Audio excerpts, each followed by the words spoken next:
There's so much hyperactive and overstimulating content out there for kids, and it has very adverse repercussions for the children. So the Naptime Show really focuses on giving them that slower paced content, giving them the type of storytelling that teaches them that rest isn't something to fight. It's actually something to really lean into. And so they have those tools at a young age, because a lot of us know we get older and, burnout becomes a close friend and we don't know how to really shake it off.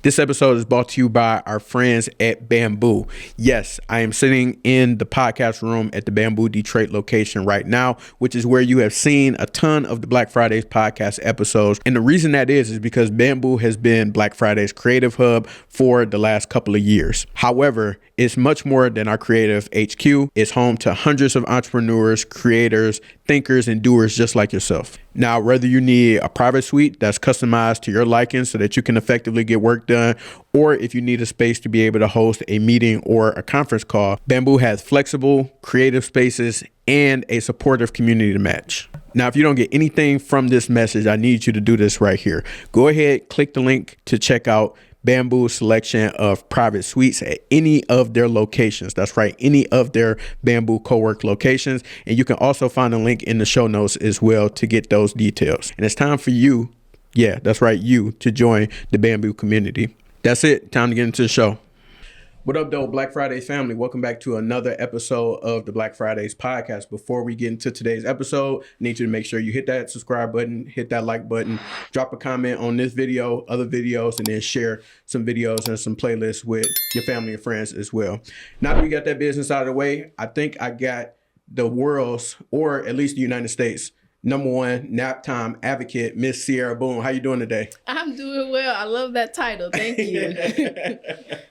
Appreciate you pulling up to the podcast today.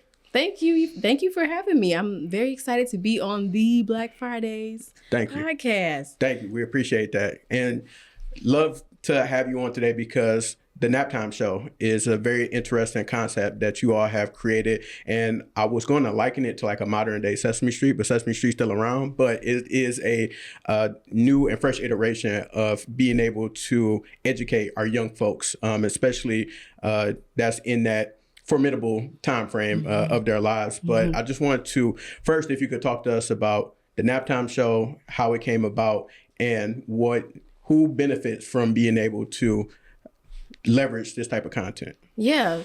So the reason the Naptime Show is here today is because I was, as most entrepreneurs might say, I saw a gap or something that wasn't being done that needed to be done.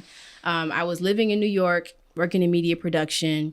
I had been a babysitter for years, a nanny in college. So I had, extensive experience working with families and working with young kids. And I was creating, social videos, television shows for other folks. And then the pandemic happened. And I was seeing families become much more dependent on media because kids weren't in schools. So they needed support for their development, for learning and growing and all of those types of things. And so they were depending more on digital media. But instead of digital media really rising to that cause and actually providing something of value, so much of what was out there was just absolute trash. And from my media producer eye, I could just tell from the frame rate or the type of animation used, the hue of the colors. I'm this is literally created to build an addiction in kids. It's really just meant to keep them locked in. And it's at what cost? Well, their development, their social skills, so much is risked when they become kind of addicted to this stuff, which we're kind of seeing now in a lot of the youth. So I just knew we could do better. And so you talked about how you were developing shows for people you've written and helped produce things of that nature. And then also your contact or experience with young people in terms of babysitting, things like that is what kind of led you to this space. Did you grow up in the arts in terms of media and paying attention to these types of shows? Or how how do your interactions start with this type of content for children? Yeah, I grew up a big children's media buff. Okay. Like you mentioned, Sesame Street, Blue's Clues, Big Comfy Couch. I was really into all of them, and had my unique favorites. And then I got to see it through a different lens from babysitting, because now I'm turning on a show for the little ones that I'm watching, and seeing what they love, seeing the songs that they tend to like gravitate towards the most. So it's definitely, I feel like, embedded in me in a way. And I want to skip this before we get into our next section. In terms of the Naptime show, can you break down for anybody who has not seen it or heard of it, what is the Naptime show, and describe the content and then what people and young folks get out of watching it? Yes, thank you for that alley-oop. For sure. So the Naptime show is a children's series and an overall children's media brand developing a positive relationship between children and rest. Like I mentioned, there's so much hyperactive and overstimulating content out there for kids, and it has very adverse repercussions for the children. So the Naptime show really focuses on giving them that slower paced content, giving them the type of storytelling that teaches them that rest isn't something to fight. It's actually something to really lean into. And so they have those tools at a young age, because a lot of us know we get older and, burnout becomes a close friend and we don't know how to really shake it off. So if kids have those tools at a young age, especially children of color who might be growing up in communities where we might have been led to believe that our labor is tied to our worth, or our worth is tied to our labor. It's like, no. You're not worthy because of what you do. You're worthy because of who you are. Like, you're here. That's you being worthy. And that can be so groundbreaking for so many people. So it's really about that. And so currently over 25,000 subscribers on YouTube, and then also syndicated on multiple digital platforms. Did you ever see this happening for the Naptime show when you first initiated it? In a way, yes. But in reality, no. And I say yes because the Naptime show, as it is right now, only really exists because we had submitted it into this national RFP that PBS Kids had put out. And we made it all the way to the end. We were a top 2 finalist. And we didn't get selected, but the fact that we made it literally all the way to the end, to the point where even when they told us we didn't get it, they wrote us this detailed list about how amazing it was, and like they saw the vision and all this type of stuff. So I think when that happened, my parents were like, there's something here. Like, we can't just let this die. And so part of me knew that it had potential to be, somewhere like a PBS or somewhere where people could see that. But, right now living it, it's still like unreal. A little surreal. Yeah. Love it. And love to be able to see how you all been able to scale in such a short period of time. And I know it's going to continue to get bigger and better. And as we get more detail into the journey, first I got to take a pause to introduce you to my favorite part of Black Fridays, which is Freestyle Fridays.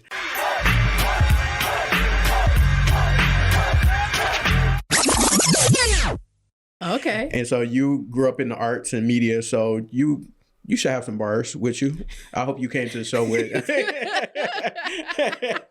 some lyrics. See if put some up my sleeve. So I'll give you a cop out. You don't have to actually freestyle. You just have to answer a series of random questions. They're all about you, and I just need you to answer each one and answer honestly. Okay. All right. First, do you actually take naps? I do. And it's a part of it started because I was like, I've been sleeping on naps. Like, yes, I do. Long story short. For sure. How do you de-stress? How do you kind of unwind? I try to integrate it into my days. So I've started doing slow mornings. I know it can sound kind of woo-woo, but like just, when I wake up, not immediately having to get into the grind. Like, maybe I'll make myself a cup of tea and just really allow myself to just sit and look out the window and drink some tea. Like, that can be a great way to decompress. And another way is music. I love to put on some songs that I like to sing like nobody's around, because nobody is around, and just and just let myself kind of like let whatever is inside out. Okay. What do you have on the playlist right now? Ooh. What's on repeat? Because it's been popular on like TikTok and like trending sounds, Truth or Dare by Tyla. Okay. I have been really into that one lately. And then Leon Thomas, his latest songs, I like Yes It Is. Just some of his, grew up watching him. So now it's like, wow, I'm listening to him too. So yeah, two of my faves. Dope. Have you seen the Drewski skit about behind the scenes of children? Oh my gosh. And my question for you regarding that is, I know you do it. I know you've done research on other shows. I'm not saying this is the case with the Naptime show, but on a scale of 1 to 10, how true would you say his interpretation of those shows was? Look, so I got sent that video at least 5 times by different people. I think there's I have 2 sides of my thoughts to that. So one side is you have to remember that the people who are creating the shows, they're real people too. Right. So, they're nuanced folks, and hopefully we're creating content that shows kids that you can be a nuanced person, and you can, hold that level of grace for other people. Yep. The other side of my opinion is that there are a lot of people who are in this field, this children's media field, don't care nan bit about the kids. Yeah. And not, even people who have worked with me have kind of really lamented about that. One guy, the guy who animated our most recent theme song, he has worked for Adult Swim and all that. He's living in LA, and he actually did our theme song for us at a huge discount just because he believed in the mission. Dope. But he was just telling me how refreshing it was to work with us, because the type of things that we were measuring as success completely different from people that he was talking to before. Yeah. He's like, the things that they're saying, we have this many subscribers, or we have this, he's like, he just felt like it was so void of care, of real humanity, or a sense of connection to the kids you're supposedly creating for. So I think Drewski really touched on something. Yeah. Real there. Right. It was just so hilarious. Yeah. Somebody said, how was he able to post this without getting a cease and desist? I don't know. Pure comedy. Yeah, I watched that probably 5 times. When it as soon as it came out, I was in tears. Oh my goodness. When I tell you literally at least 5 people sent that to me you saw this? Yeah. I saw it. Is there a book that you are currently reading, or that you plan on reading, that you would want to shout out, or that comes to mind? I paused it for a little while, but I did read a good amount of actually Rachel Allen's book. Okay. Her recent book, I can't even think of the name of it, but it's Get Your Biz Legit. Your Biz Legit. Yeah. Shout out to Rachel Allen, Black Fridays alumni. Yes, she is. Shout out to that book.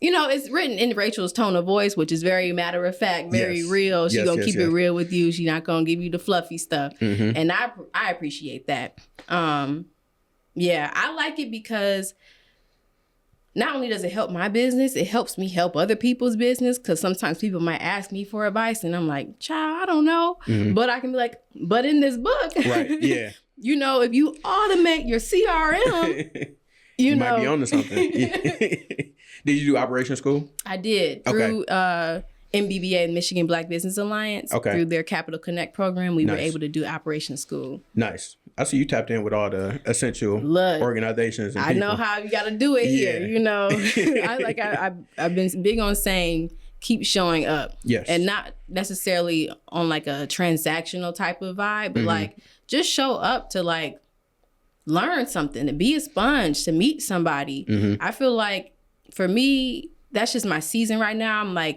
I show up and God does the rest. And it's just really been the truth in every single way. I show up, and somehow, even if I only talk to one person, it seemed to be the one person that I needed to meet, you know? So that's just what I'm big on.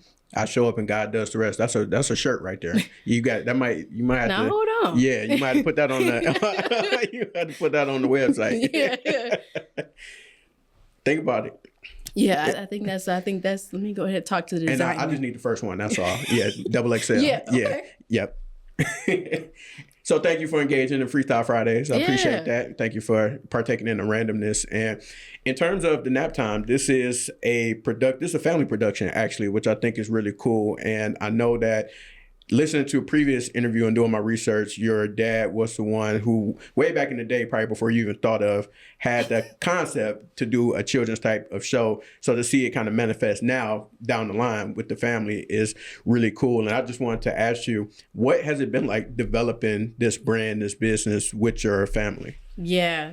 That story about my dad having that dream way back when is always just so wild to me because so his mom, my grandma, she actually has dementia.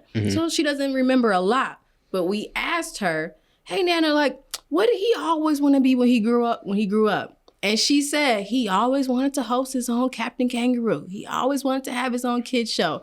And that was just like, wow, like this was really something that he, you know, in his heart of hearts, maybe he hid it away somewhere, really wanted to do. And now he's able to do, and the kids freaking love him. Working with my parents has been a very transformative experience. People ask me this question a lot, especially like friends who maybe I went to college with. It's been very transformative in all of the ways. It's been healing to my inner child in all of the ways. Like I can say that I've never been closer to my parents than I am now. Dope. Like back in the day, I'm like, oh, I'm gonna go away. You know, like we had our butting heads. My dad is a big personality. I'm like, so, but doing this show, and in the show, we're talking about social emotional learning. We're talking about emotional intelligence. We're talking about being able to communicate healthily. You know, we're talking about like managing relationships that you want to keep that might be uncomfortable, and like how do you work through it? Like we're actually we're talking about how we're teaching kids these skills. And in the process, we're getting better at using the skills ourselves. I never planned for that to happen. Like that was never what I thought was going to happen in this whole process, but it has been. And I'm so, so grateful for that. That's amazing. And how do you actually produce the show? So how does that come about? Have you all built a studio? Do you have home studio? Like what is the inner workings of like the technical side of it? Because obviously doing media production myself, I'm curious about that as well. So how do you record your content and develop it? Yeah. So my parents actually renovated their basement to have our set, like our main living room of the Naptime Show set. We filmed down there, and they actually, at first we were using one of my spare rooms to do green screen, but then they painted their front room, and we got some of those like green puzzle tiles for the ground. So now the green room is also in their house, and we work with a music studio out of Southfield with the guy who actually was the recording engineer for the Dietrich Furs theme song. Okay. And and then I edit from my apartment. And speaking of the investment that you and your family made into building this platform and wanting to be able to change that narrative, what was it like for your parents in their journey in terms of we're going to transform our home in order to turn this into a studio and our playground to develop and invest in this brand? Because obviously they believe in it, but do you have any insights as to what their transformation was like? Right. Did they do it on their own, or did you kind of like nudge them? Like how did that come about?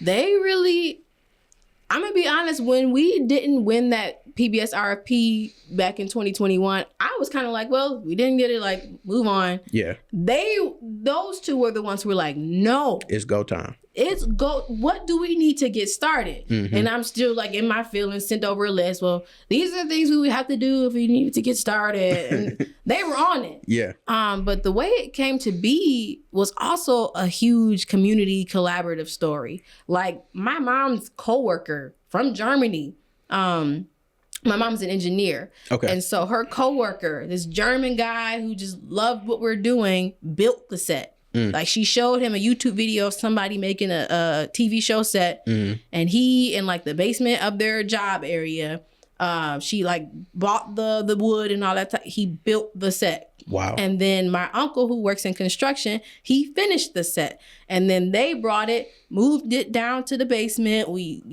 outfitted it for the things, like all of that. My granddad helped with the set. And so, yeah, when it comes to, and you're right, it's a huge investment for them. Like, it's one thing to say, oh, we believe in you, but to like, be like, yeah, there's a portion of our home that's going to change. Like, the basement isn't like hangout basement anymore. No. It's like, It's work. it's work. So, I mean, once I saw that type of commitment from them, it made me step my game up. Like, okay, like let's stop with the pity party. Like, this is something that they are showing up for. Like, and they have shown up, and even amongst, like, we've had some really great wins, but even when we're not winning, like, they're still showing up. And so I'm like, yeah, I hope that answered the question. Oh, it most definitely answered the question. So it seems like not winning that competition was a blessing in disguise, almost. Yeah. Very nice. So in terms of the show, you all getting your acting back. So I know that you and your father act on there and have characters that you've developed. And then there's some other people. I think that you say your auntie participates and does some voice work as well. So how does all of that come together? And then I want to know, what is it like you getting in that acting bag and playing a children's show character? Yeah, it's really something coming together. Okay. Like you said, it's like me, I'm a main character. My dad is a main character. My aunt has now become a main character.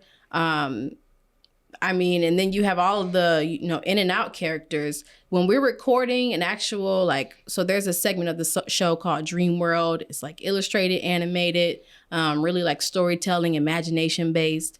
We'll go to my uncle's gaming den and just have a long table, and everybody's got a mic in front of them and their lines. And it'll be everyone from like my 7-year-old cousin to my god brother who's 50 to my cousin's friend who wanted to record. So it's just like to my grandma's friend from when they worked at the school together. Like, it's just like a mix of everybody, all generations coming to lend their voice and get a little bit of silly and funny, and really surprise each other. Like, I had my uncle, season 1, we had him play a giraffe, and everyone's like, okay, he's going to play the giraffe. When I tell you, he voiced that character, he changed his voice so much, everybody, including his wife and his mom, stopped and was like, is that? And, and even my other aunt, who said her long-term dream was to always be a voice actress. She was able to say, I do that now for the Naptime show. Right. And then acting for myself is kind of like getting back to my long lost love. I did musical theater in high school, and it was really like my safe place. I got bullied in high school. I don't tell a whole bunch of people that, but I also don't keep it a secret. Yep. And so one of the ways that I was really able to kind of find my people and just like experience joy, I did drama. And you were able to just like kind of put on a character or be something or dance and sing, and everybody else was also just as weird and silly and goofy as you. So being back in acting kind of brings back that level of joy. And then how do you, when you don't feel like acting, because like the show is very upbeat, it's happy, obviously it's focused on children, but how do you kind of get in that mode when you may not necessarily feel the best that day? Yeah. Or for you, is it just flipping a switch?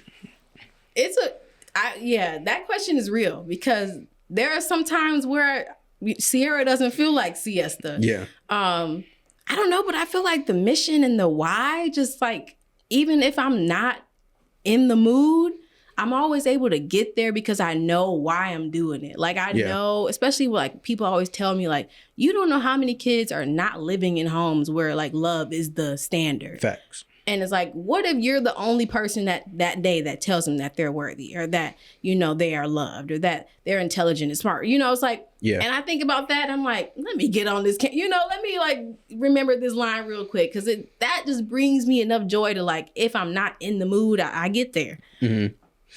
And in terms of the overall mission of the show, it's called the Naptime Show for a reason, not just because, it's kind of like a play on children in their nap time. Like, the actual goal is to help them get better rest and not fight it, like you said earlier.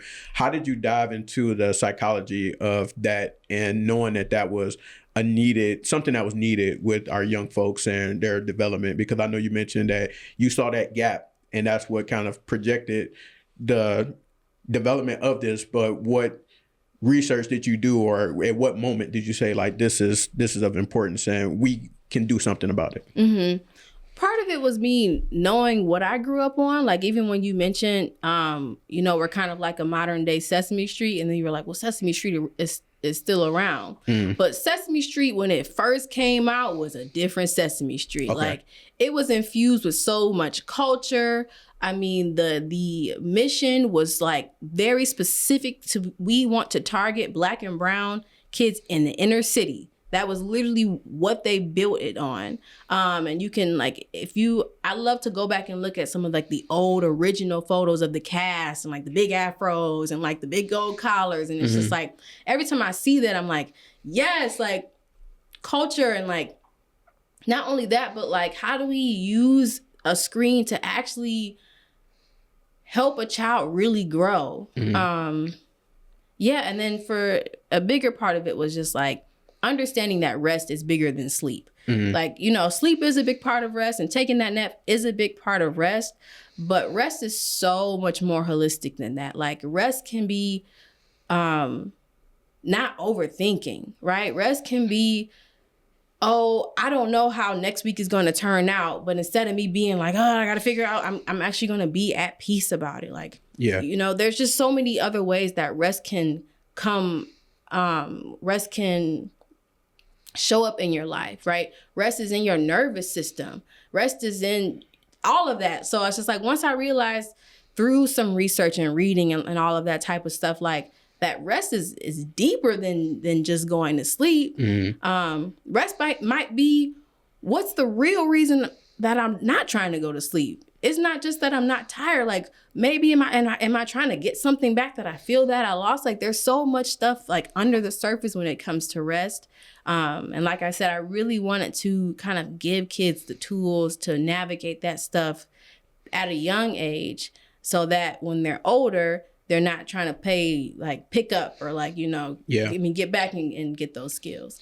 Do you have any testimonials or success stories for how it's been able to help those young folks identify their relationship with rest? Yeah. So one I love, one of the guys who founded New Era Detroit. Okay. He met us on Noel night a few years back, and he had a son who was like either just born or on the way. And he was like, I need this. Let me get this. And then I saw him maybe about 6 months ago. And he was like, believe it or not, this really helps him nap. Like, he was just saying, like, sometimes he just really doesn't want to go. But this helps him do it. He's like, it's so amazing how his dad and his mom telling him, you should take a nap. He's like, whatever. But if Mr. Boots on the screen does it, it has a whole different effect on him. That was one story. And then another story, a special needs mom, quite a few actually special needs moms who have their children on the spectrum. But one in particular, was saying like, yeah, rest is a big thing for us, because it's so hard for them to find stuff that's made with sensory sensitivities in mind. Right. Ours is made with sensory sensitivities in mind because that's a big part of rest. And so she was just saying, like, this literally helps us to all calm down. She's like, we watch it together and then we literally take a nap. And she's like, it actually helps us in our bonding because we all love Bob. And her daughter is nonverbal. And Bob the sheep is nonverbal. All he says is Bob, but he just says it in different inflections. And it's like, this helps us communicate with each other. We talk to each other in Bob. So really great stories. Love that. That's fire. And can you talk to me about the business structure of it all? And so obviously you all are developing a business around this in addition to the brand. Could you kind of talk to us as to how it's structured from a business standpoint? So I would assume, I don't know, but for example, that you have the opportunity to monetize your content from a YouTube standpoint. I know you all are have it PBS and then also another digital platform as well. And then you have merchandise and other things, services. So could you just kind of talk to me about what are the ways that you're able to structure it as a business? Yeah, that definitely we worked on a lot 2024. Shout out to everybody who's ever given me any insight on the business side of it. So yes, we do monetize our videos on YouTube. And then we do have merchandise based on the IP on our website. Mm-hmm. We do live performances. So like a school or a daycare, or lately the public library can book us if they want like some non-screen fun. And we take our whole themes and we put them in a whole performance. We have original music on all music streaming platforms. So we make music from those royalties as well. And is that it? Yeah, I think that's it. Okay. And then how do you all come to those avenues in terms of being able to monetize the brand? Mm-hmm. So with YouTube, it's like how many people are watching with your ads and all of that type of stuff like that. So kind of out of our control, but we try to do a lot of marketing towards our YouTube, sort of. PBS and the Black Education Station, which is the streaming service we're on. Yep. We actually don't get paid for being on those, but they just really help with distribution and awareness. Yes. Because with BES, like we have a whole bunch of people in Atlanta who love the Naptime show because that's where they're based out of. Or PBS, like folks who are in like the very upper rural areas of like Michigan who don't have cable TV. They're like, if nothing else comes on, I can watch the Naptime show. So stuff like that. And then when it comes to like our merchandise, the more we grow our IP, our intellectual property, the more the value, I would say, our merchandise has in the market. Because I just think about it like, a kid is going to want an Elmo shirt because they love Elmo. So the more we develop that relationship with our audience about like, here's Bob the Sheep, you love Bob the Sheep. And we're seeing it happen too especially with our main characters, the more that will grow. And then, our performances are kind of like one of our B2B streams. So working with other business owners or municipalities and things like that. And so they're able to book us and make it a more immersive experience.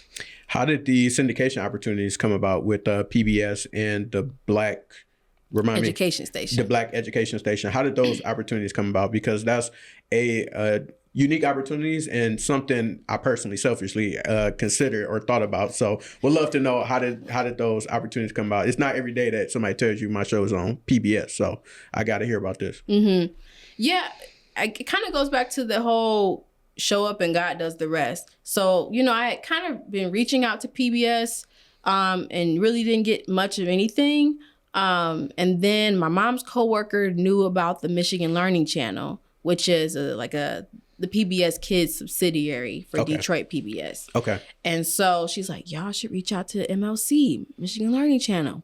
And I'm like, I don't know. Because sometimes we talk ourselves out of opportunities. And my mom was like, just do it. So I sent a cold email to the director over at the MLC. And I just really kind of like poured my heart out in the email. And I got a pitch meeting and pitched it. And, we had a lot of like similarities. Both of us had previous lives in community organizing, and he could see how I was really like infusing that into the show, like my learnings, and how rest actually helps learning, like rested children perform better academically and, all of that type of stuff. And so by the end of that pitch meeting, we were ready to, I was ready to send over our episodes for them to start airing them. BES was kind of similar, sent an email. I don't even know how we learned about them, but I was just trying to find more ways to just get our content out there. And we were one of their first content partners. And now they tell us all the time that we're like a top 3 series on BES. Fire. Say it one more time for the people in the back. We are a top 3 series on the Black Education Station. That's what's up. And how does it work in terms of packaging the content and getting it to them? Do they order or ask for specific episodes, seasons, and then you just send it over, or how does that work? So for the MOC, it's pretty straightforward. I'll tell them like, okay, this is how many episodes we have in this season, because usually we already know how many we're gonna do for a season. For the past 2 seasons, it's just been 10 episodes per season, but we also have mini series. And so like with this most recent one order, I was like, hey, we have these mini series, bedtime stories and Siesta's Crafty Corner. We can include that content as well. And they were like, yeah, if you can fit it in the that half-hour time slot, then so be it. So that's kind of how that goes. Both of them have been very, like, not super stuffy with how we do it. We really just use like a WeTransfer, like a Dropbox, and then send everything over to them. Nice. In between seasons and developing these miniseries and the content, how do you all come to I'm gonna call it the writer's table just for sake of conversation, with these ideas? How do you flush them out? And then I know it's a family environment, so how do you all work together when it comes to navigating what content is going to get made and what the game plan is going to be from a production standpoint?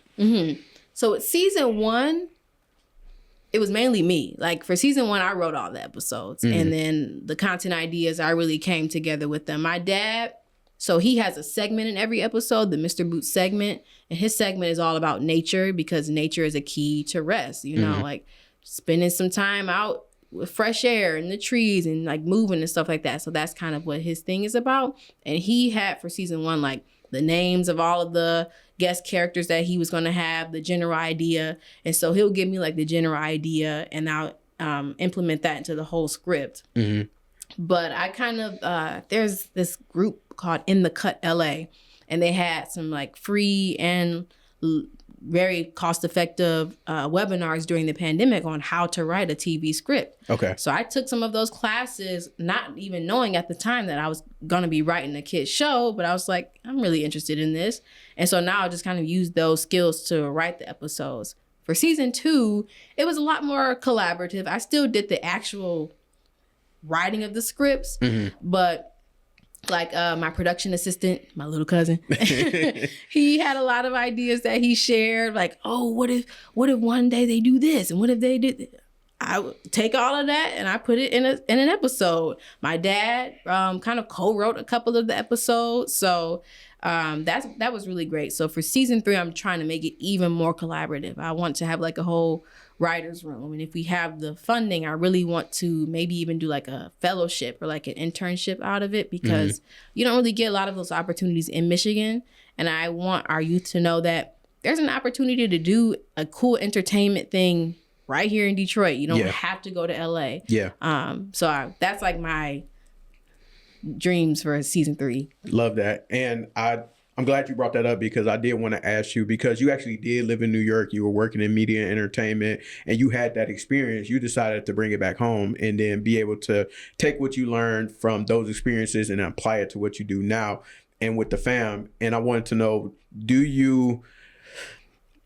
what are some of the differences or challenges that you notice in terms of being in that space and essentially the mecca of media and entertainment, and then coming back home and then being able to do it from a much smaller media market, but still be as impactful? That's a good question. I'm glad that I spent that time in New York, because I was able to learn, from some incredibly talented, accomplished people. But it's different in the sense that when they say it's a dog-eat-dog world out there, it really is. It was a dog-eat-dog world out there. But interestingly enough, like I had an internship out there, and there were 2 of the interns were from New York and 2 were from the Midwest. And at the end of the intern, our bosses were like, the Midwest girls ate the New Yorkers up. Like they said, y'all, I'll hustle them. Y'all like, and we were like, yeah, we know, because that's just what we have to do. And that's, I use that story because that was kind of the difference maker. It's like in New York, they kind of, New York, how do I say this? I love New York. But you can very easily living there start to feel like New York is all there is to the whole world. And you lose your sense of the other influences. In Detroit, everything is so connected. Everything is so community focused. And so coming back to Detroit, I was able to kind of bring that New York mindset, but use it in the Detroit ecosystem. Like here, it's like, yeah, okay, you can show up, wearing the best stuff, or you can do this, but like, are you invested here? Yeah. People here want to know, are you invested? Like, right. What's your motive? What's your intention? And so that's definitely a big difference there. I will say, there are the smaller things like, in New York, there's a studio that you can rent like every other block. And because of that, they're like $25 to rent for the whole day. You know, that's different. So I would love to see more of that activity coming here, which I think a lot of people are pushing for. Naptime production studio coming down sometime soon. I mean, that would be great, right? That's also on the move, the vision board. For sure. So we talked about these different media markets. New York, of course, you have Hollywood and other spaces in the country and in the world. I'm interested to know from your perspective, you had talked about how a lot of these shows have essentially a lot of garbage in it for our children's entertainment, quote unquote. But what would you say a lot of these shows get wrong in terms of trying to educate our kids or entertain our kids? And what are some of those bad or potentially harmful things that might be involved in those media messages or how they package that content, that kids' content? The first thing I can think of is just if you see too much going on the screen, and like you as an adult will even be able to, I have had so many people who are adults, not even parents, yes, but even people who are not parents who have like, I tried to watch an episode of insert children's brand here, and they're like, I couldn't even get through it. My head started hurting. Like if there's a wheel spinning over here and sparkles over here, and then something jumping over here, and then something moving, it's like, their brains are literally Cartoon Network. I mean, my bad. Somebody had to say it, but yeah. Allegedly, but yeah, go ahead. I'm sorry. But you can, everybody, when I start to explain or describe what it looks like, people will always like, oh, I know that. This, and it's like, yeah, y'all know. If it's and if like I said, the hue of the colors, like if everything is a neon version of the shade, if there's nothing realistic about it, because that's another thing, like everything from like, if the animation style has all of the characters with huge eyes, like how are we slowly but surely detaching kids from reality so that they prefer this like falsehood that you've created on screen to the real world around them? Like what kind of like what's the impact? What's going to be the impact of that? Yeah. Right. And we're, like I said, kindergarten teachers are seeing it right now. They're like, these kids different. These are not the same kids that we were teaching. These are not the same kindergartners from 10 years ago. Right. And so, so like the super huge, unnatural eyes, everything being a neon color, 50 things moving on the screen at the same time. It's like the distortion of reality. Yes, exactly. There's a big distortion of reality happening in children's media, and a lot of the creators are fine with it because it gets them views. And I hate to say it, but a lot of the parents are fine with it because if the child is quiet and out the way, that's all they care about. Yeah. Are you all working on any projects, whether it's nap time related or outside of nap time, special projects? Because you're a media company now, so I'm curious if you all are, what type of projects might you have in the pipeline that you could share with us, and what things do you all work on outside of nap time, if any? Yeah, like you said, we are a media company, and with Hollywood in the state that it is in, we're not, sitting here like, well, we'll just wait for Hollywood to see our worth and like give us a $10 million deal. Like those Hollywood days. in the basement. Yeah. Okay. Hollywood in the basement. And is. So we are working on a new tech platform because we did a lot of customer discovery. And through that customer discovery, we learned that, while the parents, individual parents, they love us, no lie. it's the daycare owners and like the child care providers, the early childhood educators. Those are like our ride or dies because they're watching 30 kids at one time during nap time.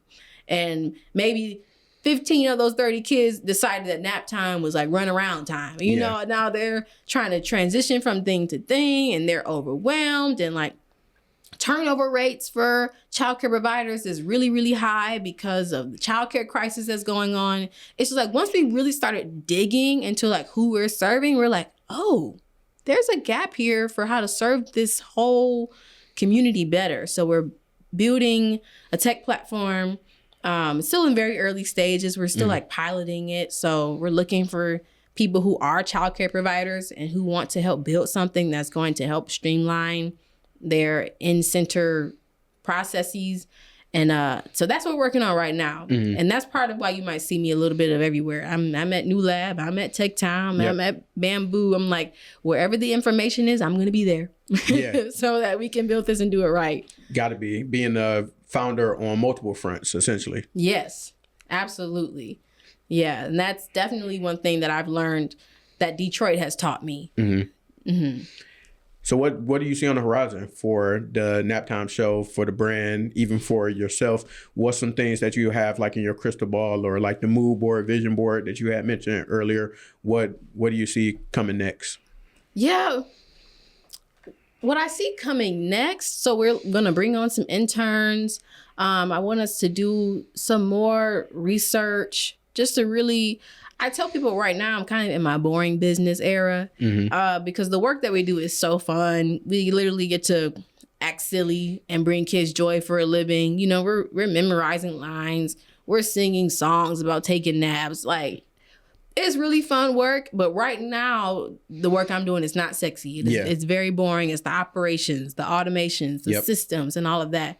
So, I don't know. I can't really say I can't say definitively what is next. I'm kind of, as a person who has always been the person to have a plan 10 steps forward, I'm kind of in that season where God is like, no, I'm writing the plan now. Like, I'm the captain now. So I'm like, all right, that's where we are right now. But I definitely see this platform growing.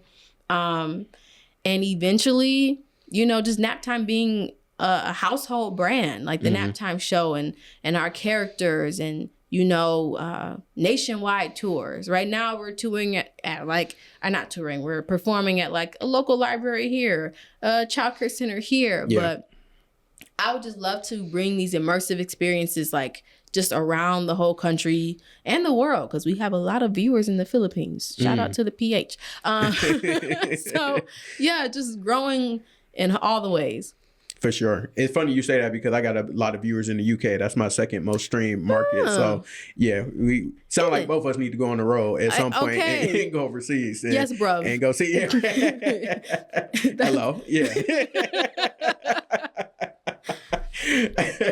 So where can the people find you if they want to support the Naptime show, if they want to get some merch, if they want to watch?